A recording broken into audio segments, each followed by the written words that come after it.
Welcome to the Private Equity Value Creation Podcast, where we interview leading investors, operators, bankers, and advisors to help you answer one question: how do we increase the enterprise value of our companies? My name is Shiv and each episode I will dive deep with a guest to help you become a better value creator and capital allocator. So with that said, let's jump right in and let's get started with today's episode. My guest today is Stephen Marks, and he is the managing director of Emmersion Capital.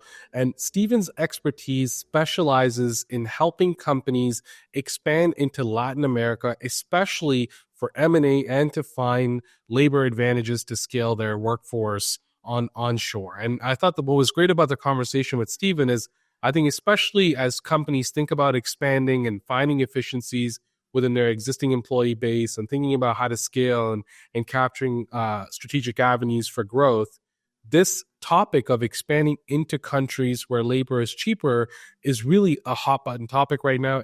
We touched on Trump and tariffs and a bunch of other factors that go into expanding into these markets. And a lot of companies are starting to make way and starting to think about how to leverage expansion into international territories to grow their companies. So I thought Stephen's expertise was great. And as you think about your respective investments and M&A and expanding into some of these territories, there's a lot of great takeaways for you to consider, and even the risks and the downsides of taking such an approach for your respective companies. So with that said, I'll leave you to it. Enjoy the episode.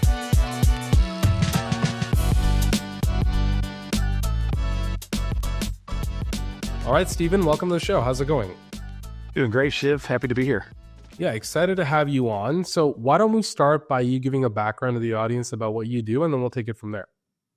Sure. Yeah, I have a bit of a unique background in that I come from the family office space, Midwest, Chicago. And a lot of these investors had owned assets both in the U.S., but also in the Latin American market. And I've always been drawn to, let's say, the internationalization of investments. And I think the complexity and culture has always really interested me. And so I've really honed in on that. I've been a Spanish speaker since high school. I have learned Portuguese, and really I've appreciated the fact that sometimes other opportunities can exist in other regions. And so I've built an advisory business and a portfolio of lower middle market companies who have benefited from the cross-border aspect of Latin America nearshore. Got it. And in terms of working with these types of investors, like where are you exactly advising them? So think of it from this perspective: U.S. lower middle market to middle market PEs, family offices who are looking to either reposition a supply chain into Latin America or are looking to build nearshore delivery centers within the Latin American market.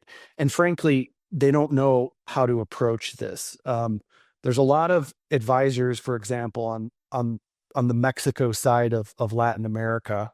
But if you start getting into other jurisdictions, Colombia, Costa Rica, Chile, Brazil, it's very hard to find someone who understands, I guess, the complexities of working in those environments, but then also has the experience of the United States.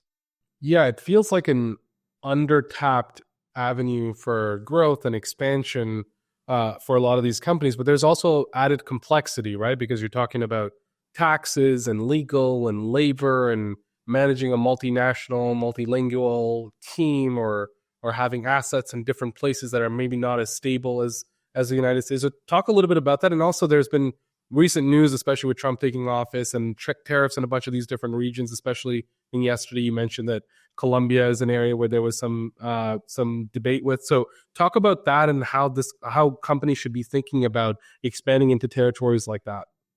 Yeah, I think that's an excellent point. The way that I've always viewed this is, yes, there are complexities in all of these Latin American markets, but there's also complexities in Asia as well. And my viewpoint has been that the United States and middle market US has always been overexposed to the Asian market. And I think what happened was COVID really proved that theory. And then layer in the fact that you've had now Trump 1.0, Biden, and Trump 2.0, where there has been a push towards tariffs and making things more difficult for the average investor to invest or develop some of these markets. And I also know as well that you're talking about whether it's China or India or Southeast Asia, these are also very complex regulatory environments to own and operate business. And think about intellectual property protections in a place like China. Very, very challenging. Well, Latin America has some of those same challenges as well. I'm currently in Sao Paulo, Brazil. Brazilian market is a great example of some of those challenges, but at the same time, some of the benefits outweigh those regulatory challenges, and you can see this in terms of labor, cost arbitrage, also an affinity for the U.S. market, U.S. style of business. I think all of those things are important, and they do help. I'm an outside investor to invest locally, but to your point about the challenges, we saw this just recently yesterday, in that the dynamic can change overnight, where Trump came in and through a disagreement with the Colombian president, you saw a threat of tariffs. You saw a threat of revoking visas. So yeah, the dynamic can really, really shift very quickly, even from the U.S. perspective. But my argument and thesis all along is that we've had those same fundamental challenges in Asia as well. So why take on the headache? Like, what is the benefit or the pot of gold at the end of the rainbow here of expanding into markets like this? So the way that I see it is that this is a lot of what we focus on as a group, both as advisors and with our own portfolio, is the nearshoring of services and production. And in our minds, it's a blue ocean opportunity that you look at local stress, and that is challenges, strong inflation challenges, political challenges. That has actually created an opportunity for talent in particular, where you see high level talent that is now available and saying to themselves, I'd rather work for a US company remotely and take the work experience I've had locally and apply that to a US business than work for a local company where I don't have flexibility in my job. I'm only going to plateau in my career.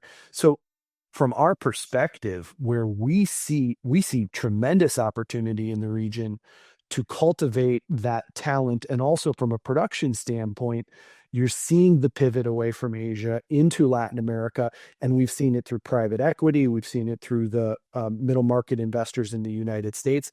They are already there, and they are increasing their presence. So now is a real interesting time to be here.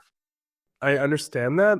Help me understand this part. We have a ton of clients backed by private equity that are multinational corporations. Many of them are north of 500 million in revenue, and a lot of them have a Latin American presence. And when we analyze the data and look at the revenue that comes in from these regions, it's very inefficient to acquire revenue in these regions. And often we're kind of rebalancing their budgets and investing in other regions that might be more profitable, or maybe they're overextended in Mexico when they should be spending more in, let's say, the United Kingdom or Australia.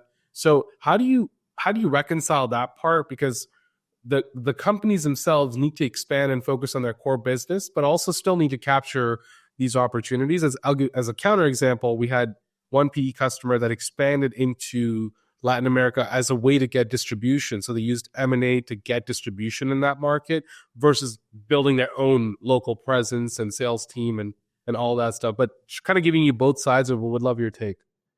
Well, the thesis that I believe is sort of the winning formula here is really the exporting of talent and services and production from the Latin American market into the United States, Canada, Europe, and Australia.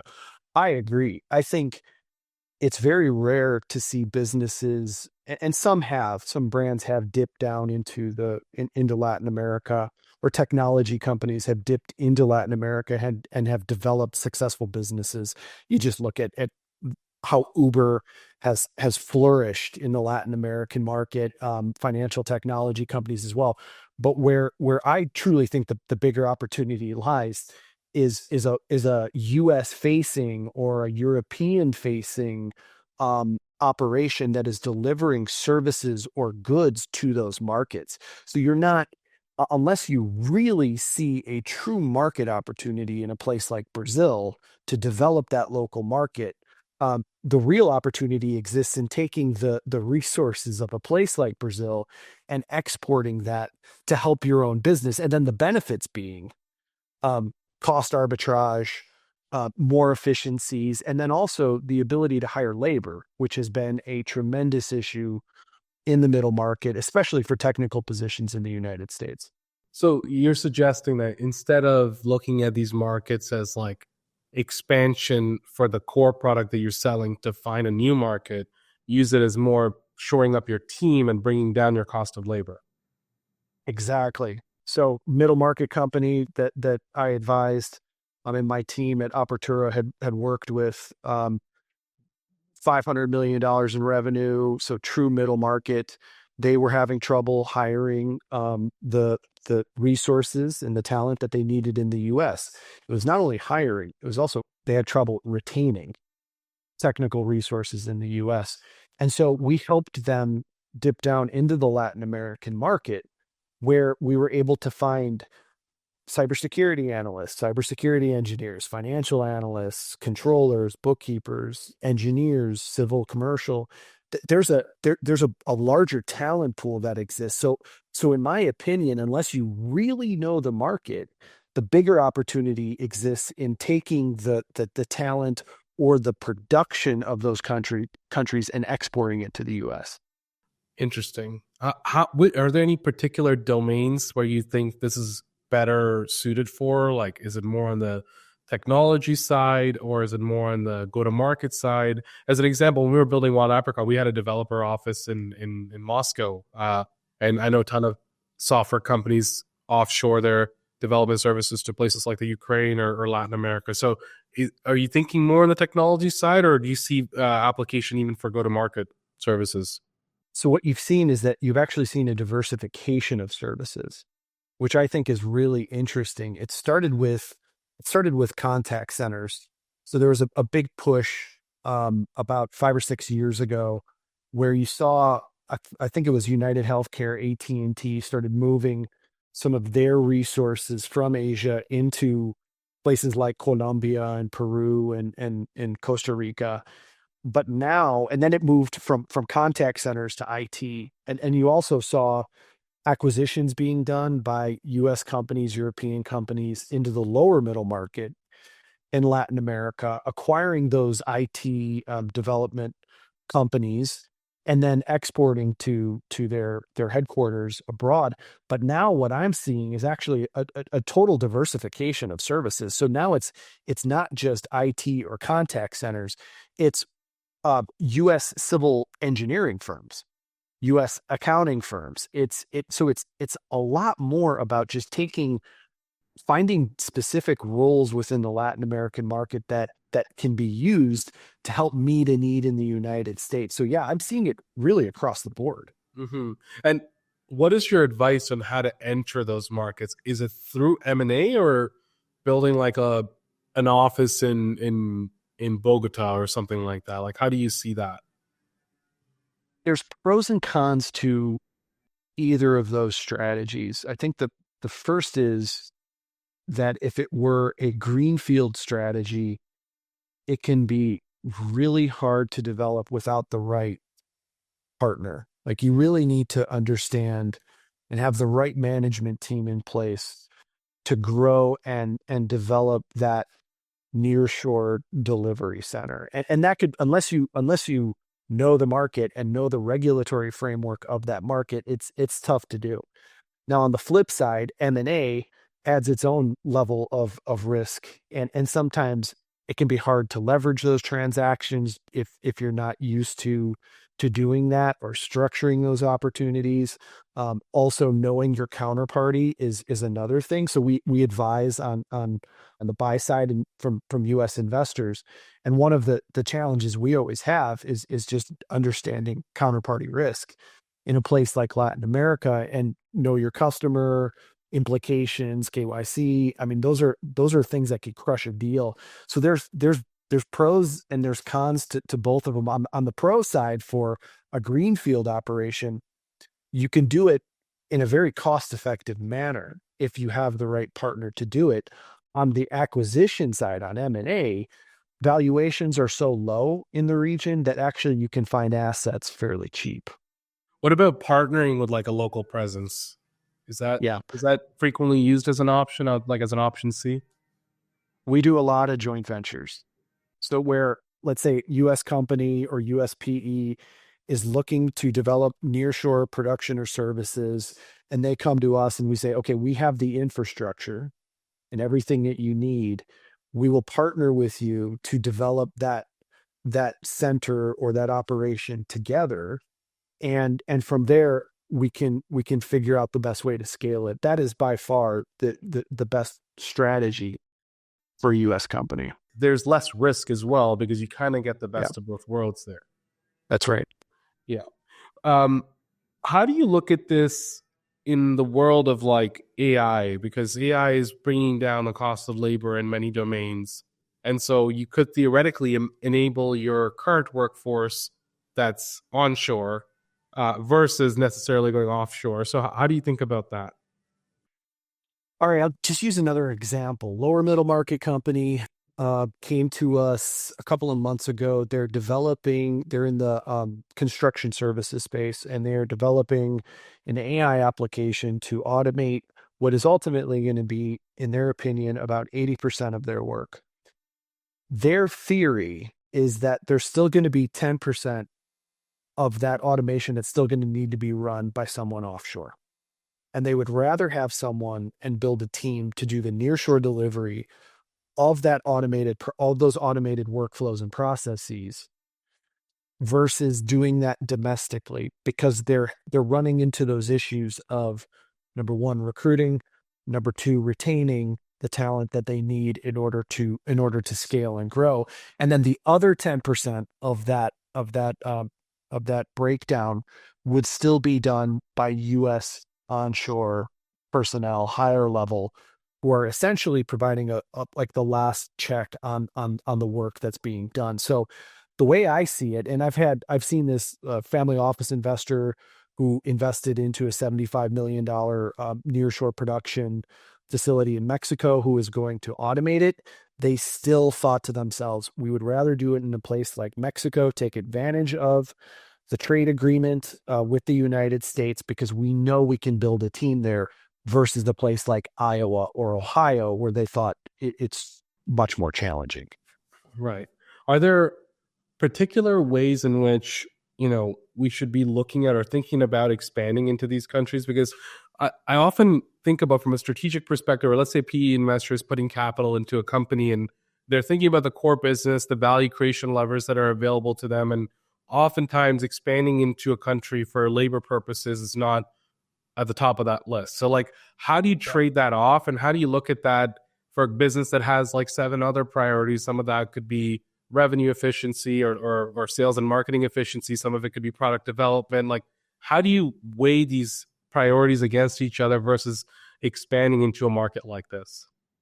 I think that's a great question, and something that I have been seeing from limited partner investors, family offices, institutional investors as well, is that you're starting to see more of a push on labor and due diligence, specifically labor due diligence, and analyzing that from a risk perspective. I actually view this in some ways very similar to cybersecurity due diligence, in that nobody was paying attention to it.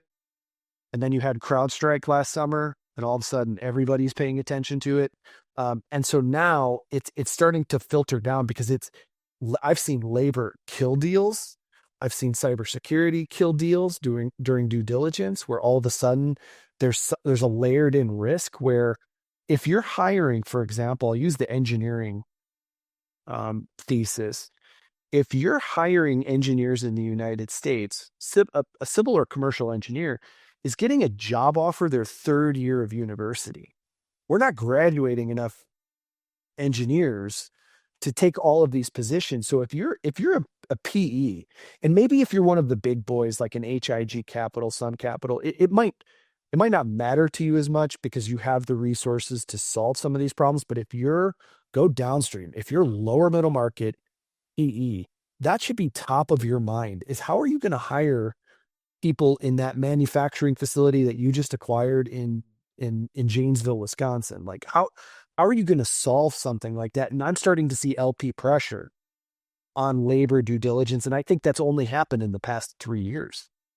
Yeah, I think the labor shortage argument is a really good one. Like we talk about this on the marketing side, that there just aren't enough great marketers around. And a big chunk of the engagements that we end up working on is usually when a marketer is let go, or they've decided that the CMO is going to be let go, or the CMO is not performing. And what you end up seeing is people kind of switching seats between different companies because there isn't enough talent. But then the same problem exists because somebody who's not talented enough to lead this entity is certainly not talented enough to lead this company. But because they're one of the few people that has that requisite experience, they're able to kind of switch seats. And you kind of have to expand the labor pool to be able to find more folks. And I'm assuming this kind of a shortage exists in tons of other functions and verticals. Absolutely. So I've seen it. I keep using that example of engineering, civil commercial engineering, architecture. I've seen it, anything IT related. So it could be IT software development. It could be cybersecurity, analysis engineering. Really hard to find that talent in the United States. We've seen everything back office related. So administrative, virtual assistants, bookkeeping on the finance side, bookkeeping controllers, going all the way up to even the CFO level, where we've seen companies dip into the Latin American market for fractional based services like CFO and chief of staff.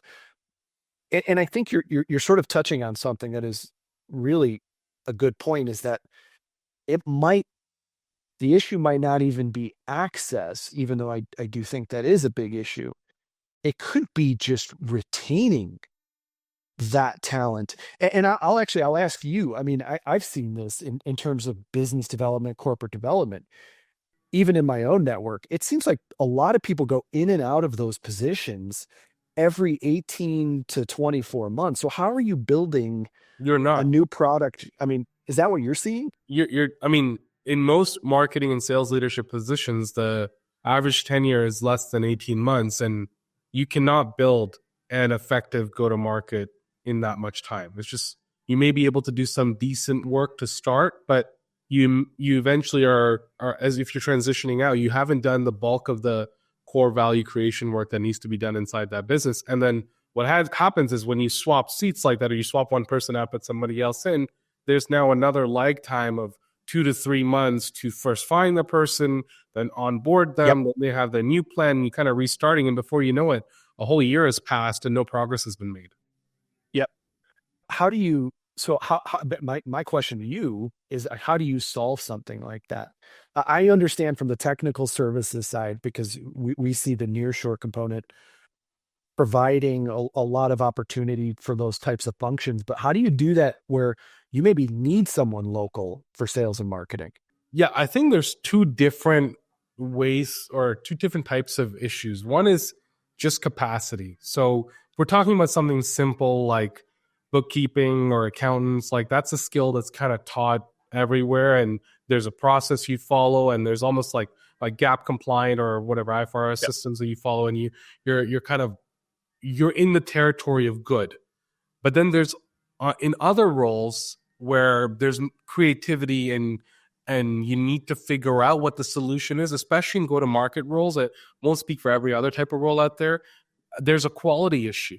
And so you may be able to find another market where there are more marketers, as an example, but there just aren't enough people that have the ability to think at a certain level. And actually, one of the reasons why we try to solve for that is we have our own training program. So we try to educate with that, but it's not at the scale that I would want it to be. Like, I think every marketer should take our course, but if you just look broadly, marketers don't have places to go get trained on these things. So you have this major quality gap in terms of what a company needs versus what the marketing labor market is able to provide. And so I think the solution is actually to train people and level them up. But that takes time and patience. And CEOs need to be able to put in that time without firing their marketing leader, if you will. Yeah. Yeah.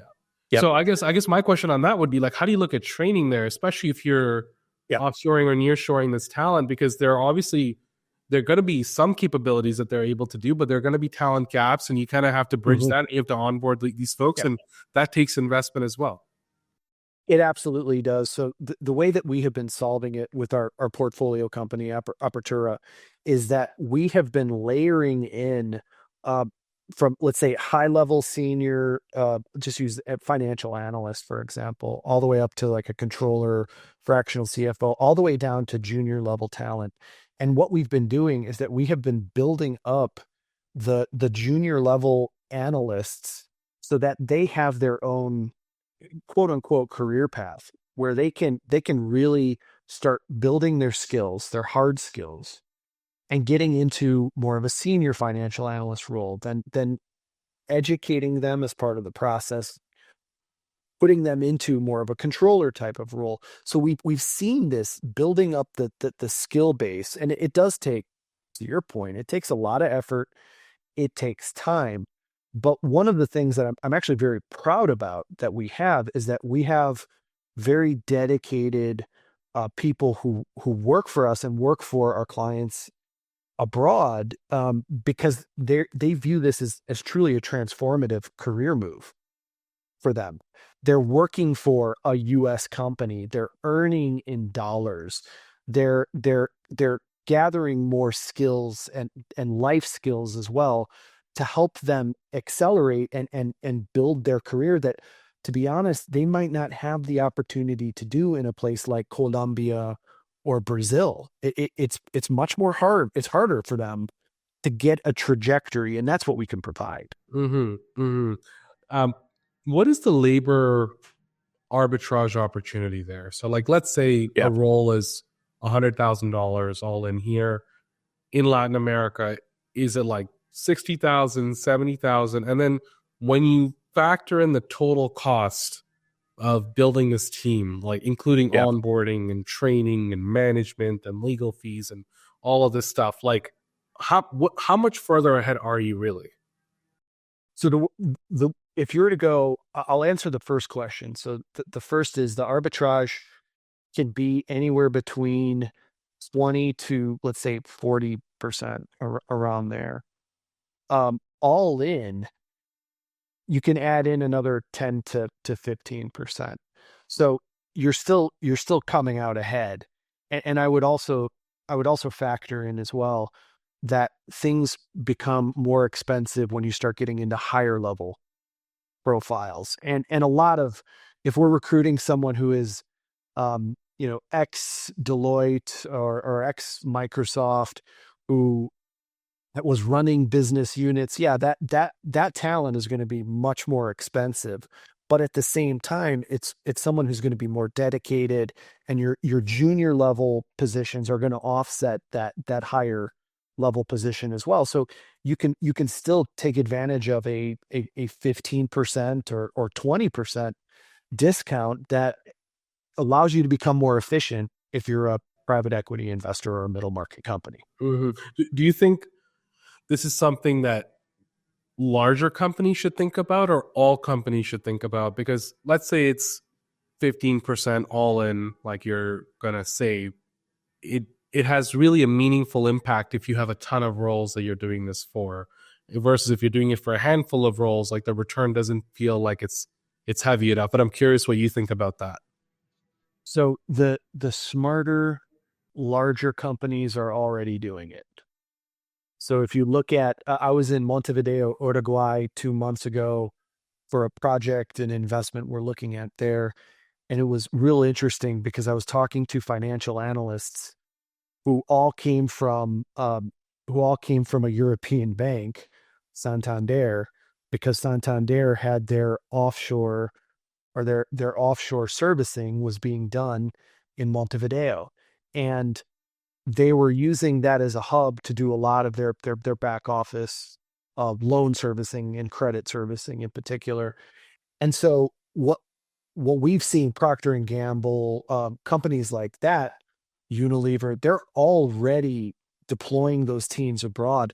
Where I think it's real interesting is when you get into the middle market or the higher end of the lower middle market, and what's possible with those types of companies. Because if you can look at volume and developing a 50-person team in a place like Bogota, there's really a lot of cost savings that can come with that. And it's everything from the talent itself to offices to the whole spectrum of what it costs to hire and deliver these services. So to your point, volume matters.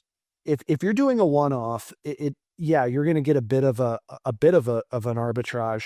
But really, where this becomes impactful is if you're setting up whole teams near Yeah, shore. you have to get to a certain size. What do you think about?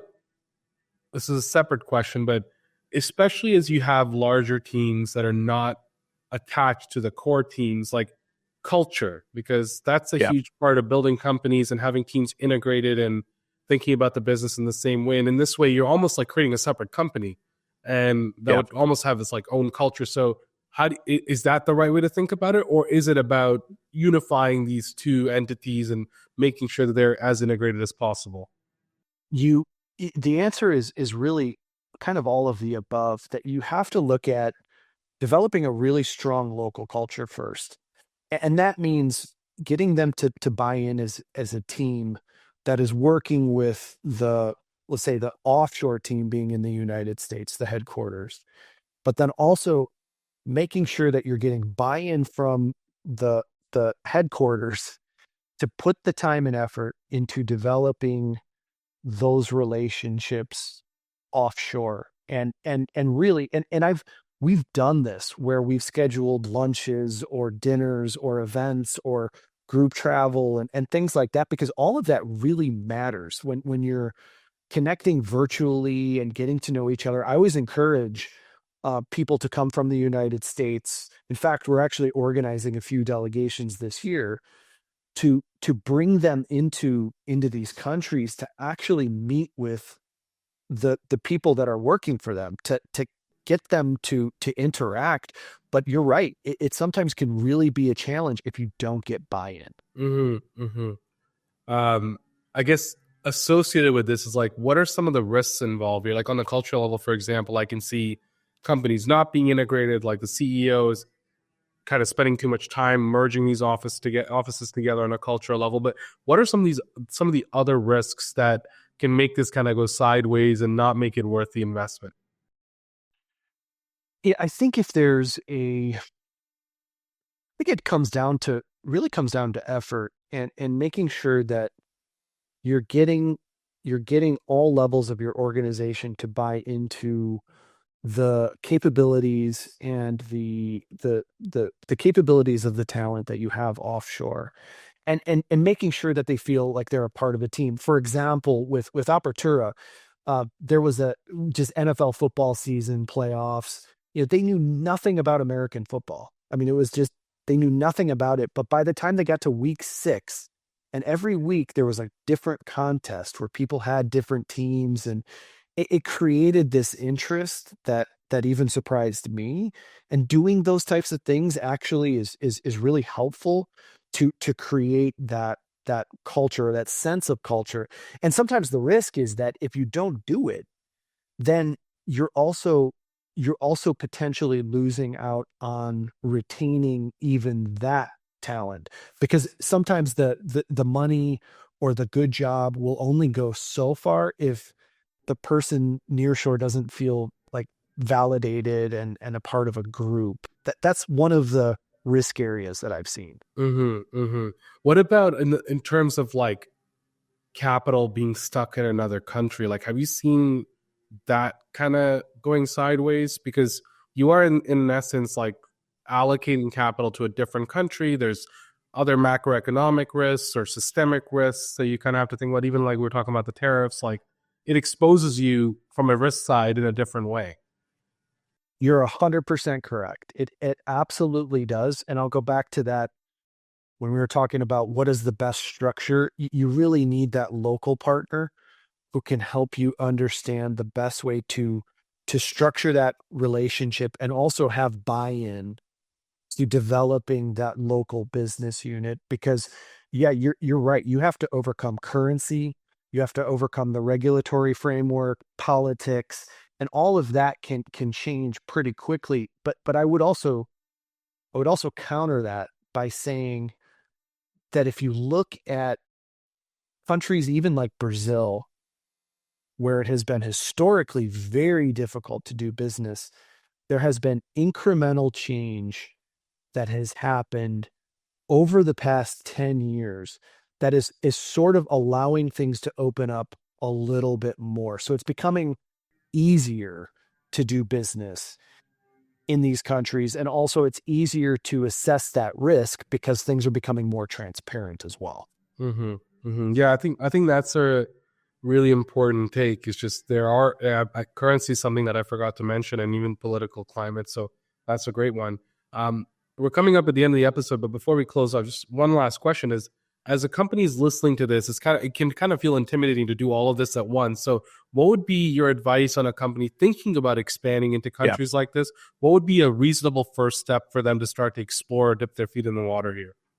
Yeah, it sounds overly simple, but a lot of what I recommend to companies who are looking to potentially nearshore is that whether it's me or someone else, but just talk to an advisor about this, someone who really understands these different markets or things on a broader macro level, but just have that conversation. I do a lot of consulting, and I always offer my time, just at least in the beginning, to just say, hey, let's talk about what you want to do, because you're right. It can be very intimidating if you're trying to do this on your own. However, if you're talking to a subject matter expert in Latin America, you can find ways to take what is just an idea and turn that into a few actionable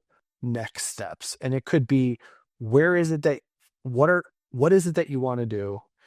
Where do you think you want to go? And then tailoring a solution for that investor or that company. And that's, I think, just educating yourself a little bit about it will really go a long way, because, I'll give you a quick example. Brazil, and I talked about incremental change within the Brazilian market.